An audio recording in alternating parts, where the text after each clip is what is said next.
Bienvenidos a ACN Noticias, un espacio para conocer la actualidad de la Iglesia en todo el mundo y la realidad de los cristianos que pasan necesidad y que sufren persecución a causa de su fe. Escucharemos 3 historias que nos develan la realidad de la Iglesia en diferentes lugares del mundo. Atendamos. Abad benedictino en Tierra Santa. No soy ni pro Israel ni pro Palestina. Estoy a favor del ser humano. 6 meses después del terrible ataque de Hamás y el inicio de la ofensiva israelí en Gaza, la súplica del abad Nicodemus de contemplar el conflicto desde una perspectiva humanitaria es un mensaje que trasciende las fronteras religiosas y políticas.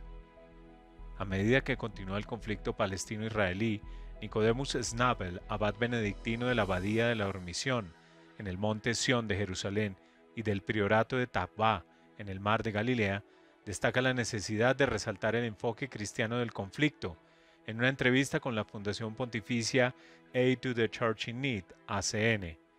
La gente está muriendo mientras el mundo mira como si se tratara de un simple juego donde ondear la bandera de uno u otro equipo, y esta es una situación horrible, dice el abad.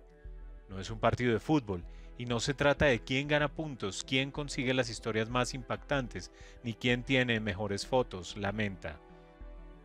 La desgarradora realidad es que muchas de esas personas, dice el abad Nicodemus, escogen un bando sin comprender plenamente las complejidades del conflicto.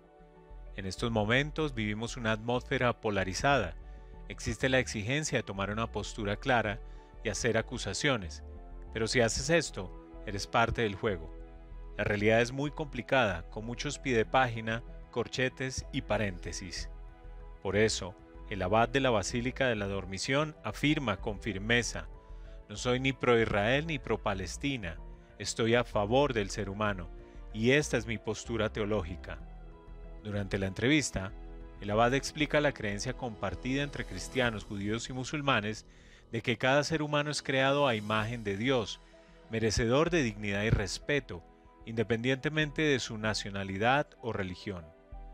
El monje benedictino señala la peligrosa retórica utilizada por ambos bandos, destacando la trágica consecuencia que eso lleva consigo.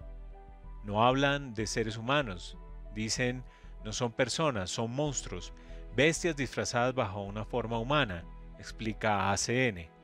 Hay una peligrosa tendencia a deshumanizar al otro. Hablan de neutralizar a la gente, no dicen matar, dicen bajas refiriéndose a las víctimas, como si fueran meras estadísticas. Ocultan el hecho de que se trata de seres humanos que mueren a manos de otros seres humanos. El abad benedictino subraya los desafíos a los que se enfrentan los cristianos en esta región, desgarrada por la división, la violencia y los conflictos políticos entre israelíes y palestinos desde hace décadas. Mucha gente piensa que Israel equivale a judaísmo, y eso representa el mundo occidental, mientras que los palestinos representan el Islam, que sería igual al mundo oriental. Pero los cristianos, aunque solo un pequeño porcentaje, estimado en menos del 2% de la población, no suelen entrar en este juego y sufren bajo estas divisiones que se han intensificado por la guerra. En realidad somos víctimas de ambos lados, explica el abad Nicodemus, y añade: tengo la sensación de que algunas personas piensan que sin los cristianos el caso sería más fácil, porque entonces realmente tendrían esta maravillosa representación en blanco y negro del conflicto. Pero los cristianos están en ambos lados, complicando la narrativa de una clara división entre dos fuerzas opuestas, dice el abad. La comunidad cristiana en Israel y Palestina, a menudo ignorada y marginada dentro y fuera del país, desempeña sin embargo un papel muy importante, según el abad, al ser el único grupo religioso que sitúa el mensaje de compasión y perdón en el centro de su anuncio.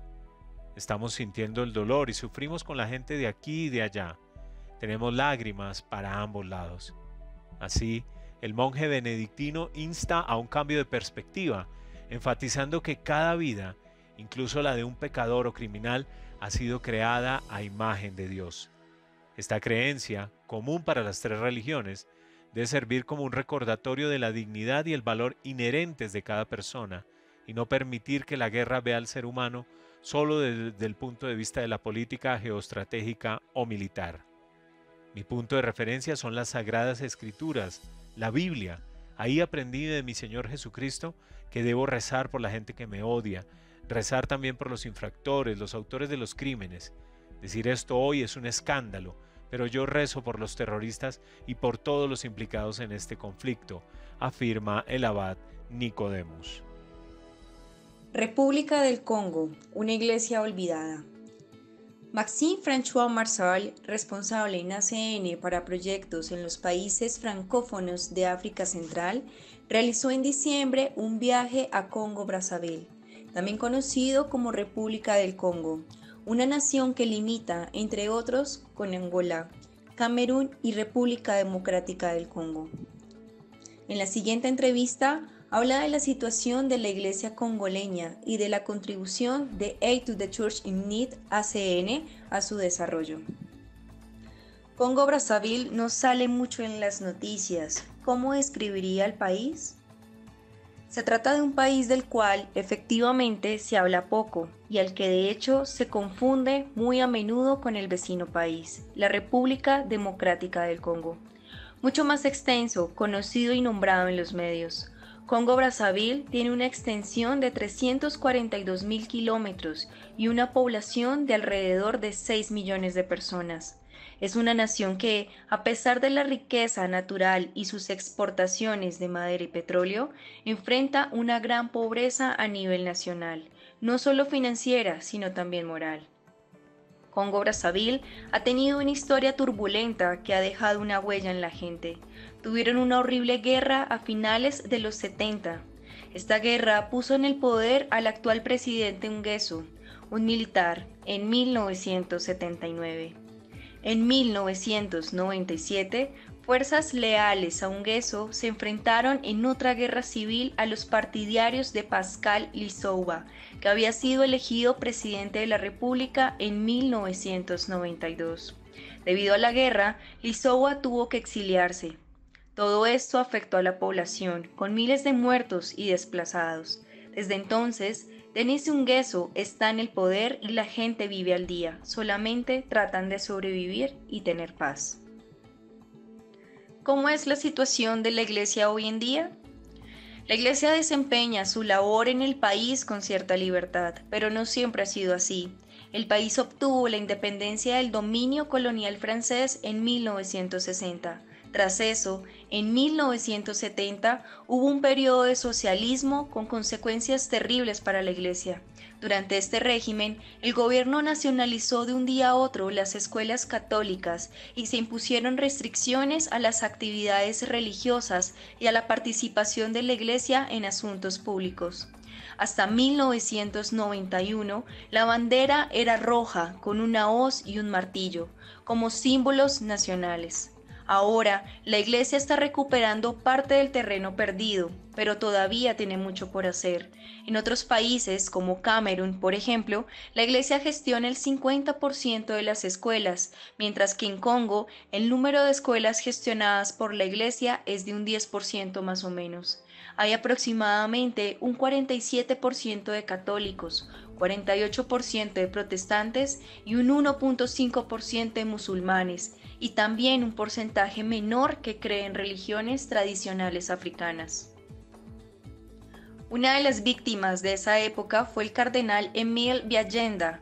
¿Cómo sigue presente en la vida de los fieles? Es una figura muy querida porque fue un hombre que buscaba la paz. Incluso aquellos que no son católicos lo respetan y admiran. Fue asesinado en 1977, al inicio de la Guerra Civil. En el transcurso de una semana, 3 personalidades importantes del país fueron asesinadas: el entonces presidente Marion Ungabi, el cardenal Biagenda y el expresidente Alphonse Massamba Debat, que fue ejecutado. El cardenal instaba constantemente a mantener la calma y a confiar en Dios. A pesar del peligro creciente, no se quiso ir del país, declarando: «Daré gustoso mi vida por Cristo». Lamentablemente, unas horas después fue tiroteado.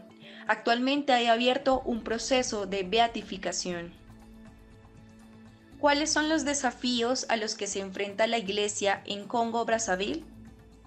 Las vocaciones a la vida religiosa femenina son escasas y el auge de las sectas protestantes es preocupante. La pobreza infunde mucha desesperación entre la gente y la lucha por la supervivencia es tremendamente dura. A pesar de todo, creo que la iglesia en Congo Brazzaville está llena de personas maravillosas y sacerdotes excepcionales. Necesitan que les demos esperanza, que les ayudemos para que las comunidades prosperen. ¿Qué le gustaría destacar de su viaje? Uno de los momentos más emotivos fue cuando en Infondo tuvimos que parar el vehículo en el que íbamos para pedir agua, ya que se nos rompió el radiador. Allí, en medio del camino, nos encontramos una familia de autóctonos, habitantes congoleños que viven en la selva, llamados pigmeos, un término muy despectivo en Congo. Muchos de ellos viven en gran pobreza y no tienen acceso a la educación. Son pocos los que se adhieren a la fe católica porque no aceptan fácilmente la novedad. De hecho, vimos un niño indígena que se puso a llorar al vernos, y cuando preguntamos la razón era porque nunca había visto una persona blanca, ya que apenas tiene contacto con extraños. Pero me impresionó porque aún así, cuando nos encontramos con esta familia y les pedimos agua, no solo nos la dieron, sino que, además, nos recibieron muy amablemente y quisieron enseñarnos su casa. Estamos hablando de casas pequeñas, hechas de ramas y hojas. Son gente muy pobre y aún así te ofrecen todo lo que tienen. ¿Cómo ayuda ACN a la labor de la iglesia en un país tan desafiante? ACN ha respaldado numerosos proyectos, formación de seminaristas, recursos para la adquisición de vehículos, proyectos educativos, casas para sacerdotes. Durante nuestra visita al seminario de Brazzaville, donde celebramos la misa, quedé impresionado por la actitud admirable de los formadores, quienes están dedicados a un camino muy positivo formando buenos sacerdotes. También, al visitar el orfanato de Santa María Veronique en Owando, experimentamos una cálida bienvenida por parte de las niñas y religiosas, quienes nos recibieron con canciones, mostrando su alegría por nuestra visita. En este orfanato, hace poco financiamos un automóvil. Tenemos muchos proyectos de este tipo en Congo Brazzaville, ya que los vehículos son indispensables, porque las distancias son muy largas y las carreteras están en muy mal estado, muchas veces incluso inundadas. En medio de las dificultades y desafíos que enfrenta la Iglesia en Congo Brazzaville, ¿cree que hay motivos para mantener la esperanza? Es cierto que las personas son muy pobres y se sienten desesperadas e impotentes, pero mantienen su fe. A pesar de todas las dificultades, trabajan incansablemente en condiciones extremas, perseverando en su misión. Recientemente se han nombrado nuevos obispos con una actitud muy positiva y renovada. Como nos dijeron las hermanas en el orfanato, el lema de la iglesia se puede resumir en seguir luchando por la buena causa y la misión. Así que sí, hay esperanza. Aid to the Church in Need ha financiado más de 200 proyectos desde 2017 para la formación de más de 1.700 seminaristas, además de estipendios de misa, material catequético y casas parroquiales, contribuyendo así a la misión de la Iglesia en Congo Brazzaville. Además, ha apoyado la financiación de proyectos de construcción y de transporte para fortalecer la labor pastoral.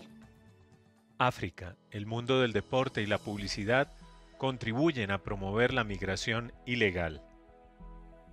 Un obispo de Guinea Ecuatorial reflexiona sobre las causas y consecuencias de la migración en el continente africano y pide un enfoque más efectivo en la lucha contra la pobreza y la migración ilegal.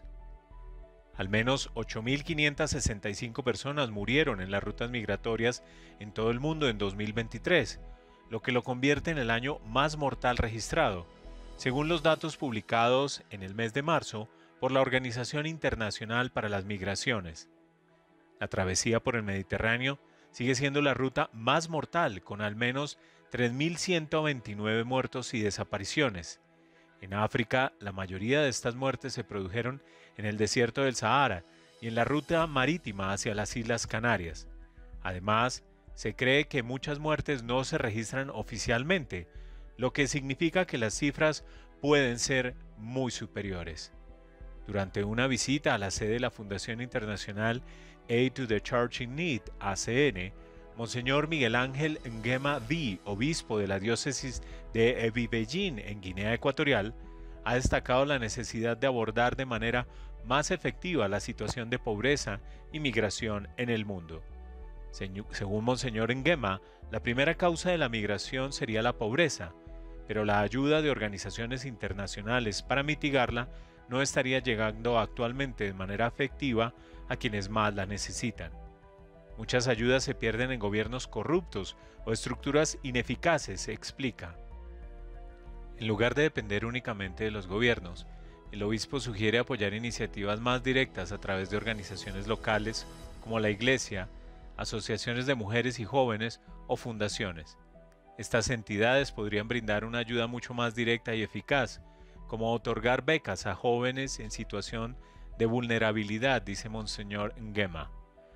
Durante la conversación con ACN, el obispo de Ebibellín hace hincapié en otro grave problema: la promoción de una imagen falsa de facilidad y prosperidad de Occidente, que incita a muchos africanos a la migración, incluso ilegal.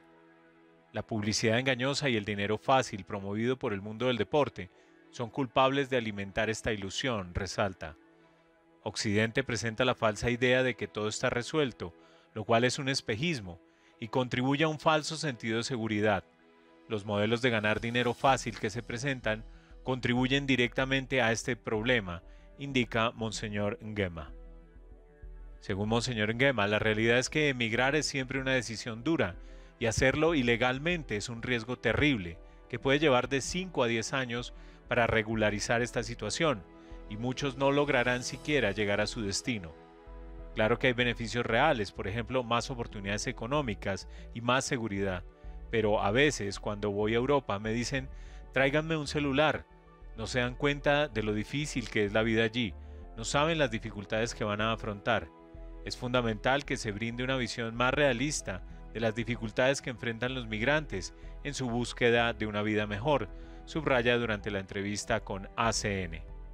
Volviendo al tema de las ayudas de desarrollo que reciben los países de entidades internacionales, el obispo insiste en la necesidad de una asistencia que estimule la actividad económica en vez de fomentar la dependencia.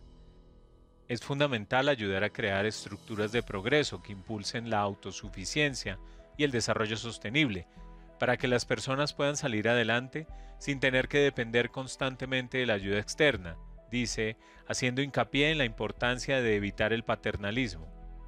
Asimismo, según el obispo, las ayudas deberían desvincularse de ideologías y nuevas formas de colonialismo. Las ayudas a menudo están condicionadas al reconocimiento de valores que no están arraigados en la cultura local.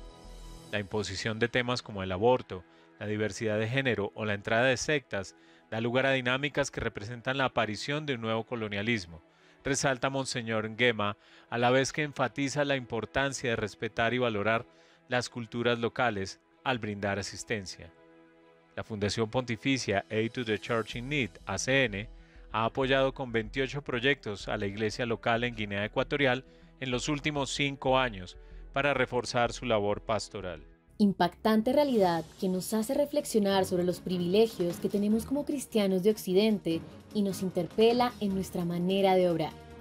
Gracias por escucharnos y por brindarnos su compañía. Los esperamos en nuestra siguiente emisión. Dios los bendiga.